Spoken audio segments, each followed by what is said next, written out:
A blessed Friday to us. One important or interesting, importance and interest is actually connected.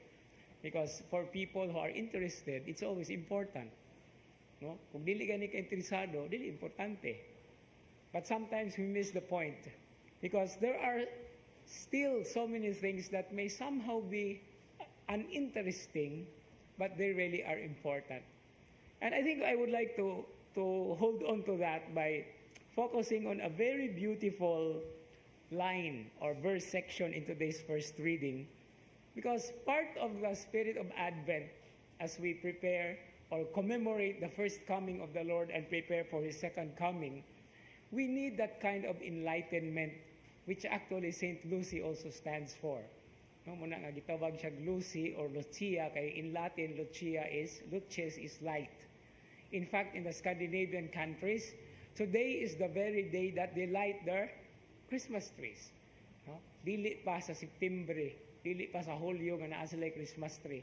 Karon pa magsugod og kidlap-kidlap ang ilahang mga dagitabnon alang sa Pasko. Ay dagitabnon ng Binisaya nga lawom.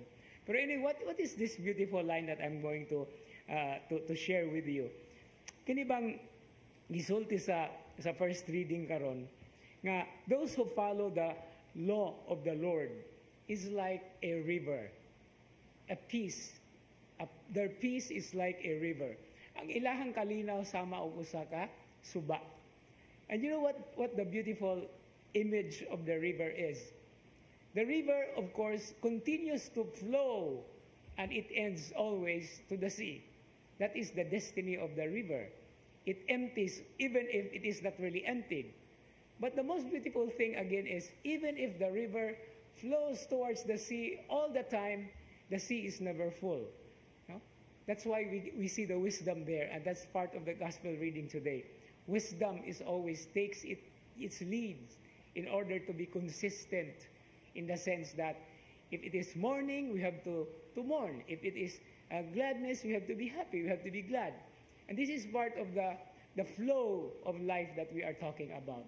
Now, what is the most beautiful thing about the river? The river continues to flow, although not in a straight line, it goes in bends and curves. It even sometimes dries up. No? Naay mga suba nga uga. But you notice that a few kilometers later, it goes up again. And this is what the beauty of the river is.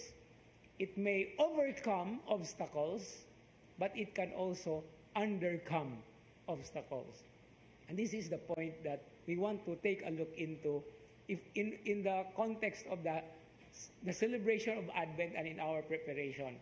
There are things that we have to overcome, yes, but there are also things that give us strength, that despite all these burdens, we can undercome. We go through underneath and then emerge victorious together with the light that comes from the Lord, together with His enlightenment, and of course, together with the help of our brothers and sisters. And so take note of this. And this peace is the one who has become man. The light of the world who has become man, the peace, the love of God in the person of our Lord Jesus Christ, the second person of the Trinity. Amen.